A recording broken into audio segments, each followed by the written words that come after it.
السلام علیکم ورحمۃ اللہ وبرکاتہ نحمده ونصلی علی رسولہ الکریم اما بعد۔ آج کا سبق سن لیجئے، سبق نمبر 379۔ دھیان سے سنیے۔ حضرت علی رضی اللہ تعالیٰ عنہ سے روایت ہے کہ رسول اللہ صلی اللہ علیہ وسلم نے ارشاد فرمایا، جب بندہ مسواک کر کے نماز کے لیے کھڑا ہوتا ہے تو فرشتہ اس کے پیچھے کھڑا ہو جاتا ہے اور اس کی تلاوت خوب دھیان سے سنتا ہے، پھر اس کے بہت قریب آ جاتا ہے، یہاں تک کہ اس کے منہ کے اوپر اپنا منہ رکھ دیتا ہے۔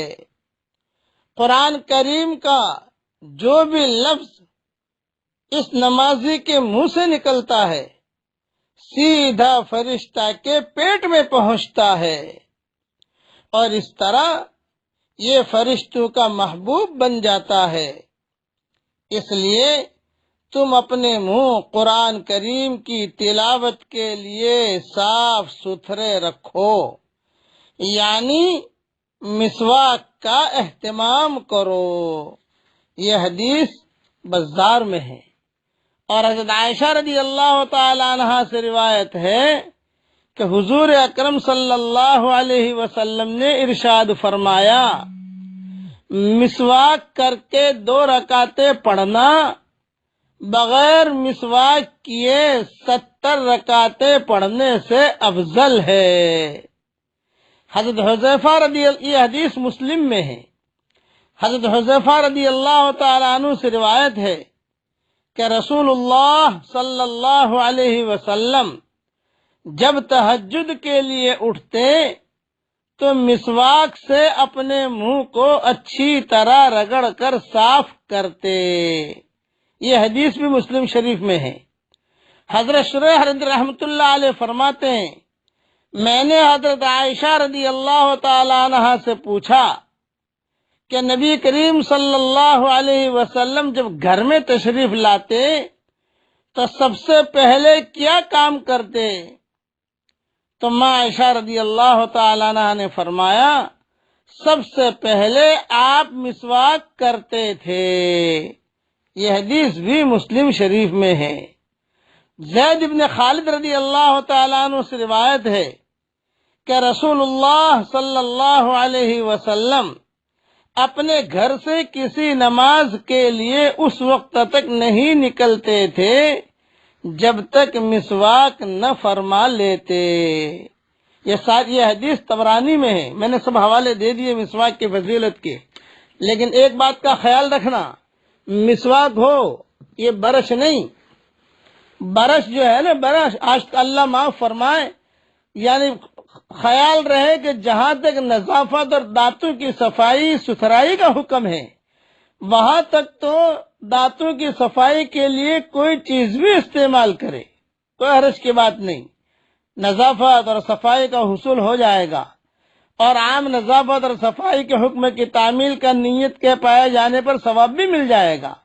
مگر مسواک کی جو فضیلت ہے کہ اس سے نماز کا ثواب 70 گنا یا 75 گنا بڑھ جاتا ہے، یہ تو مسواک سے ہی حاصل ہوگا۔ اس کے لیے یہ اس دور میں خصوصاً جدید تعلیم یافتہ لوگوں میں اور نئی عمر اور نئے ذہن والے لوگوں میں برش اور پیسٹ اور الگ الگ قسم کے منجن یہ رائج ہیں۔ اس سے وہ دنیاوی صفائی نظافت تو حاصل کر لیں گے، مگر مسواک کی سنت اور اس کے ثواب سے محروم رہیں گے۔ یہ جملہ 2 مرتبہ کہتا ہوں، مگر مسواک کی سنت اور اس کے ثواب سے محروم رہیں گے۔ افسوس کہ اب تو مدارس کے ماحول نے بھی مسواک کے بجائے ٹوتھ پیسٹ کو اختیار کر لیا ہے۔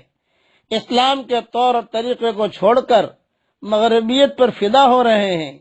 یہ مطلب نہیں کہ وہ ممنوع ہے، مگر سنت کے ثواب سے محروم اور حضرات انبیاء کرام علیہم السلام کے طریقے سے تو ہٹ کر ہے۔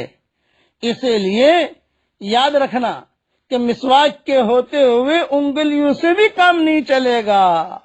بس یہ مسواک پر میں نے اتنا کہہ دیا ہے. اور بعض مرتبہ مسواک آدمی ایسے طریقے سے کرتا ہے کہ بڑی بڑی بیماری میں مبتلا ہو جاتا ہے. مسواک کر رہا ہے، لیٹے لیٹے مسواک کر رہا، لیٹے لیٹے مسواک کرنے سے بیماری آتی ہے. یہ یاد رکھنا کہ لیٹے لیٹے آدمی مسواک کرے، ان کا نہیں. اسی طریقے سے مسواک کو مٹھی میں پکڑ کے کرتے ہیں. مسواک کو مٹھی میں پکڑ کے کرنے سے بواسیر کی بیماری ہوتی ہے، علماء نے لکھا ہے. اور مسواک کو چوسے نہیں، اس سے نابینائی اندھاپن آتا ہے، یہ علماء نے لکھا ہے. ہاں اگر مسواک نہیں ہو تو پہلی مرتبہ صرف چوسا جا سکتا ہے. یہ ساری کی ساری چیزیں یہ باتیں میں نے میری کتاب بکھرے موتی جلد 7 اور صفحہ نمبر 77 سے تقریباً 80 تک یہ مضمون میں نے لکھے ہیں، سارا وہاں دیکھ لیں. اس لیے آج سے مسواک کرنے کا اہتمام کریں. مسواک خرید لیں، اپنے لیے الگ، بیوی کے لیے الگ، بیٹے سب کے الگ الگ ہو. اور ایک بات یاد رکھنا، مسواک کو لٹا کر مت رکھنا، مسواک کو کھڑی رکھنا.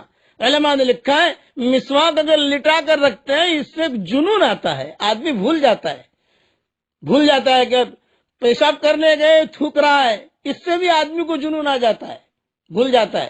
مسواک لٹا دیا تو اس سے بھی آدمی مجنون ہو جاتا ہے. اس لیے مسواک کو کھڑی رکھنا. اور باقی ساری تفصیل میری کتاب کے اندر آپ دیکھ لو.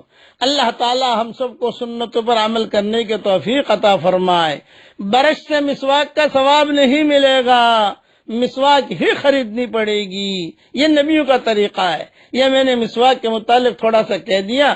اللہ ہمیں عمل کرنے کی توفیق عطا فرمائے. چلیے جنت میں ایک درخت تو لگا لیجئے، پڑھ لیجئے ایک مرتبہ سبحان اللہ العظیم و بحمدہ، سبحان اللہ العظیم و بحمدہ. 2 مرتبہ میں نے پڑھا، میرے لیے 2 درخت لگ گئے. آپ بھی پڑھ لیجئے، آپ کے لیے بھی لگ جائیں گے. اللہ تعالیٰ قبول فرمائے. آمین آمین. والسلام علیکم ورحمۃ اللہ وبرکاتہ.